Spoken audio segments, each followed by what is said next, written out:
I know the left hemisphere and right hemisphere now are working independent of each other, but you don't notice it.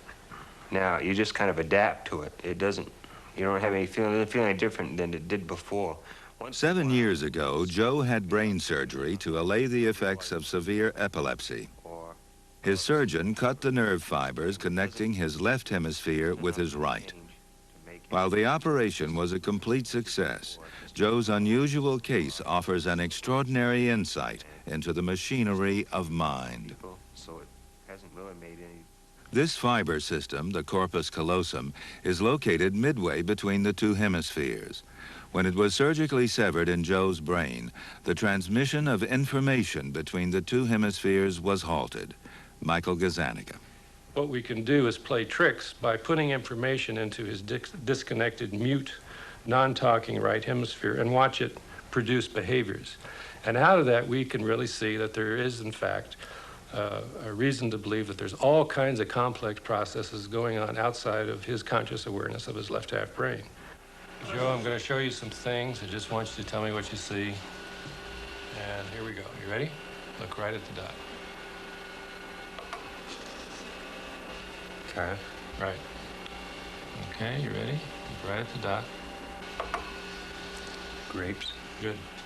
When Joe focuses on a point, look right at the dot, everything to the right of the point goes to his left brain, the dominant hemisphere for language and speech. Look right at the dot. So we can see here that when we flash a word or a picture, Tree.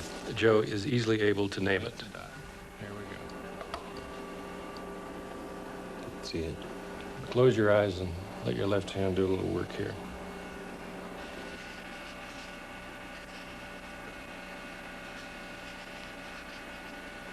Okay, what do you got there? Pan. Okay, very good. Now, when a word or a picture falls to the left of a fixation point, that information goes to his disconnected right half brain. And as we can see here, Joe is unable to name it. Joe is able to draw the picture with his left hand, the left hand getting its major control from the right half brain. What'd you draw? Okay. What'd you see? Wheel on one side. I don't know where I saw the other. So even though he can't name it, his left hand is able to draw out the picture of the stimulus of the picture or word that we presented to his right half brain. What did you see? Saw a hammer. So just close your eyes and draw with your left hand. Just let it go.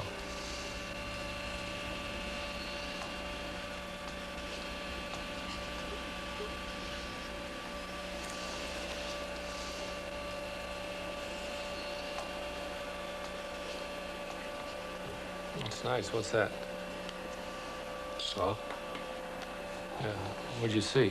Hammer. What'd you draw that for? I don't know.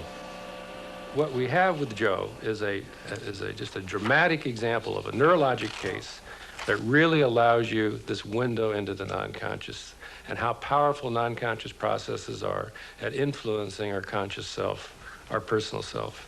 What Joe and patients like him, and there are many of them, teaches us is that the mind is made up of a constellation of independent, semi-independent agents, and that these agents, these processes can carry on a vast number of activities outside of our conscious awareness.